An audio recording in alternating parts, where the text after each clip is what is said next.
Good morning. Welcome, welcome, welcome, welcome. And I hope you like the title of today is The Power of Love and China. The Power of Love and China. And we'll talk about that and also swamp creatures. By the way, I'm down still in, I'm on my way into the office, actually. I'm leaving right after this, but I'm still home. And you can hear the cicadas a little bit. But a lot of the sound is gone because it's been pouring rain. So we'll see how much it holds up. So that's the cicada update. Let's do the Pledge of Allegiance.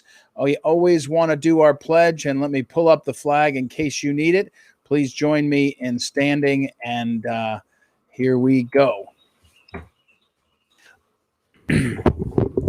I pledge allegiance to the flag of the United States of America and to the republic for which it stands, one nation, under God, indivisible, with liberty and justice for all. Ouch.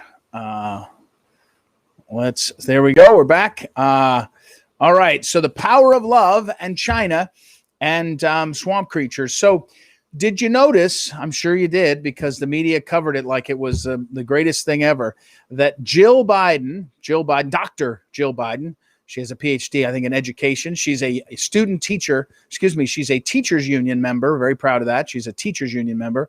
And she is in Europe with President Biden. And she wore I don't think it was a dress. I think it was a blouse that on the back had sequin'd the word love. Sequin'd, big letters in the back of her shirt.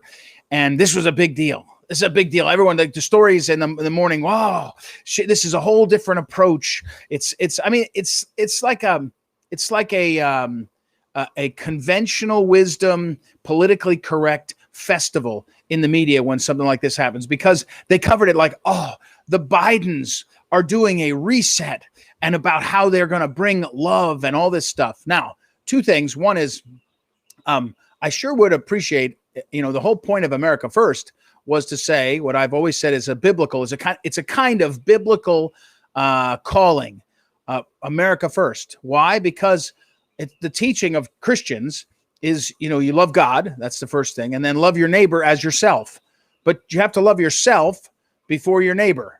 And for the teaching is that yourself includes, if you're married, your spouse. Actually, that's sort of biblical that you're joined as one. But also yourself means your family, your people.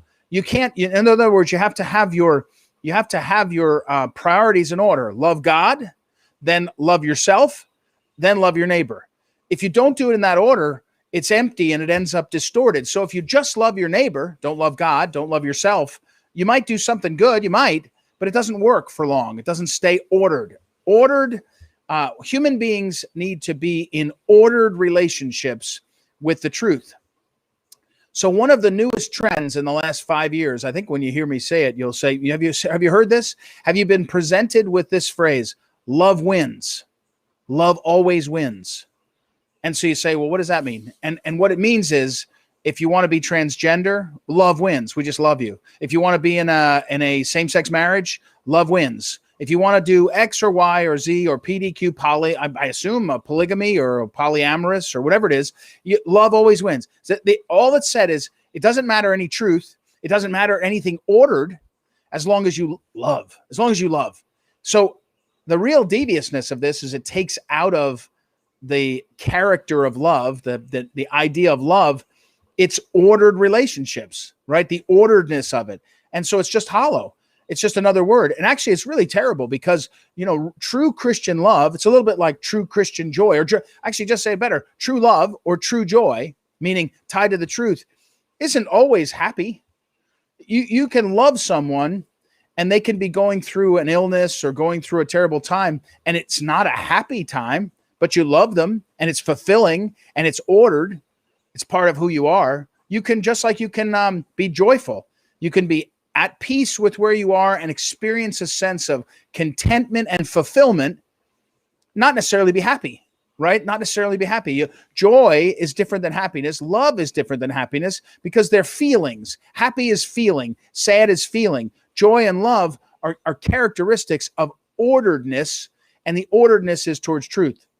So anyway, Jill Biden goes out with the love shirt. And everybody writes these stories. Oh, we're just going to love. And amazingly, one of the stories said and it was a commentator who's a liberal. He said, what we need is Europe has to give America a bunch of successes. Biden should give him successes vis-a-vis China, so that he can go back to America and tell people, the voters, that he's standing up to China. So we're relying on a sort of virtue love signaling from Jill Biden to convince the Europeans to do something against their interest so that it helps Joe Biden get reelected. That's the argument this guy makes.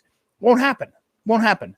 Again, ordered conduct, that when your values are ordered towards the truth, things turn out a lot better. And one of the truths, back to it, and it's based on love, is love God. If you get that wrong, it's a problem. Now, people don't believe you. Maybe you don't believe me, but most people that are watching this probably believe me. Loving God, whatever faith tradition you're in, the acknowledgement of the createdness of human beings and the giftedness of the creation, which is what I believe in Christianity, that loving God, and then love your neighbor as yourself. Love yourself. We have an epidemic of people that don't love themselves because they've been taught to disorder the truth of love. Anyway, so we're watching China eat our lunch in every way and give us a haircut in every way, every aspect of what's going on, whether it's control of the world economy, us chasing. Can you believe there's a video of Joe Biden saying that the Joint Chiefs of Staff all told him about 7 years ago, they all told him the number one concern, the number one threat to America, I think he said external threat. I don't know what that means, but the number one external threat is climate change. No, he said global warming. He's using the old-fashioned term, global warming. They've upgraded the term from climate. It's global warming. Now it's climate change. Pretty soon it's going to, I think the word they're using is climate emergency. They're trying to take the word and upgrade it to make people fearful. So that's what Joe Biden said. The number one, the Joint Chiefs of Staff, all those big-time generals and admirals told him the number one threat to America is global warming. It defies explanation when you realize that the global warming climate change boondoggle, which has been massive government spending, transfers of wealth. I know because in Missouri, the Carnahan family got $111 million windmill stipend payout out of the last stimulus bill. That was the reports on 100. I think it was 111 million. I think later I heard it was a lot more. But people got windmill money and solar money and subsidies for all this stuff, all the wealth transfer from working people to the people that the government wants to pick based on climate change, global warming. And it's not succeeded, right? What succeeded most was the Trump era, where he got us energy independent, and we still kept the water and air cleaner, and we got rid of regulations, and we competed, and the technology's catching up to really positive things, especially, by the way, nuclear. If you want to be carbon-free, carbon neutral, get nuclear. Everybody agrees on that. Anyway, but what does China think? When in a European trip, the communist regime watches as Joe Biden says this jive about climate change, and they just laugh to themselves. They say, watch the American people tie themselves in knots because they're being told this message. It's being reinforced on the narrative machine, big tech, big media, big government, and big academia. All the narrative machine, those are the components. They're all reinforcing that we the people, should spend trillions of dollars on the threat of climate change, and we should be in agreements, this is where China laughs, with China and other places, and China can guarantee you one thing: they won't comply. They won't tell the truth. They'll hide what they're doing. You don't have to go back to the Wuhan lab to realize that China lies and hides. Just look, there's a million examples. And there's a million examples of China lying and hiding. And again, the reason why, because there's a truth. If you're disordered, back to the love wins, love always wins, love, Joe Biden loves. If you're disordered from the truth, then it never makes sense. And the disordering of the truth of the relationship with China is that the Chinese regime is communist. It's stated objective. It's not interested in being as competitive. It's not interested in being really rich. There's other nations that are like that. If you go to the Middle East, a bunch of Saudi Arabia, perhaps, they want to be rich. They want to have opportunities. They want to have privileges for themselves. They want to build up their royal family, whatever. And they're going to leverage their things they have to their advantage. It's recognizable. You once you know it, you say, okay, how do we deal with someone? How do we understand the truth of what they're doing? With China, what you don't hear from Joe Biden when he says love, there's no love with China, the communist regime. There's no love there. There's actually hate. There's hate for what we're about. So it's so disordered. It's mind-boggling, and it is just makes you now. The other thing about it is, I think when I say this, I'll get in trouble. Probably, I don't know if I'll get in trouble, but I'll tell you it anyway.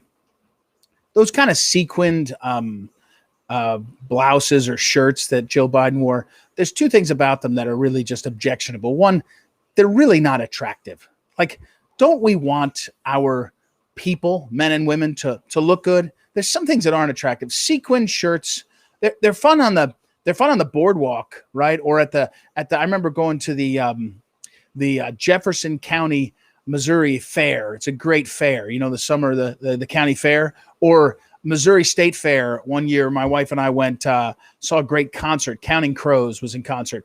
At a fair, sequins are cool, right? At a concert, sequins are cool.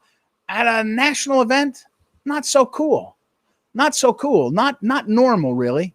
Not the kind of thing you expect. So that's not good looking. It's not good looking. It's not attractive the way we want to be attractive. It's stylish. It's kind of cheesy. It's kind of cheesy Americans. Oh boy, sorry, something's clicking here.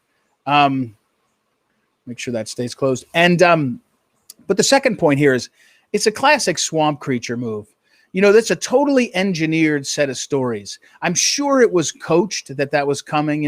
They told everyone, they prepared to write the stories. And it's just so, in the era of this moment in America, whether you're a Bernie Sanders, AOC, left winger, I don't mean Antifa, they're out of hand, but the left wingers that just think that the system's rigged, or you're a conservative who thinks the system is rigged. There's a lot of us that think the system's rigged. The problem is the solutions that people want. But when you see that stuff, it's just so canned. It's so condescending to normal people. I don't know. Maybe that's just me. So anyway, that's my point on the power of love and China and what they're doing right now. It's amazing to see.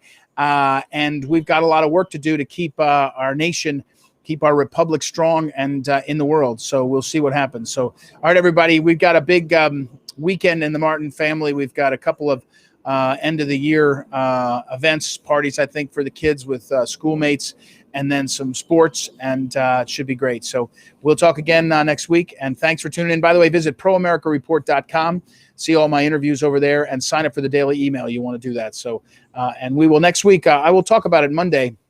But let me remind you, Collegians is next week. Phyllis Schlafly Collegians. We're doing it virtual again. We've got a lineup of General Flynn, Ted Cruz, John Schlafly will be in, Jack Posobiec, all kinds of folks coming into the office in D.C., broadcasting virtually. Please invite your college students. It could be college, high school age students. It's aimed at them, teaching, helping them understand what's going on, fortifying them, arming them with some truths and also some tactics, and having a great time. So check out phyllisschlafly.com to see more about the Collegians, and I will talk to you later.